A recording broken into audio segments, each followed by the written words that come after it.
قطعت طماطمايه وقرن شطه حر او فلفل عادي براحتكم عشان افطر. صباح الفل عليكم، جمعه مباركه علينا وعليكم ان شاء الله، التوفيق والنجاح لاولادكم. النتيجه بانت بس لسه ما جبناهاش. 3 بيضات، 3 بيضه هما، حبه كمون، حبه فلفل اسمر. ساعات بعملها ببصل بس انا مش عايزه اعملها ببصل.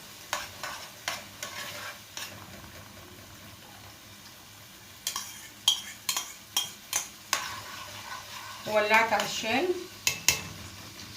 يعني انا معرفش افطر الا بالشاي. شاي ورغيف عيش بلدي جميل، والله العظيم جميل جميل. على فكره اللي مبيبقاش عنده طماطم بيعملها من غير طماطم، قرن فلفل كده والبيض بردك بيتعمل بيبقى جميل. صباح الفل عليكم، جمعه مباركه علينا وعليكم، مع السلامه.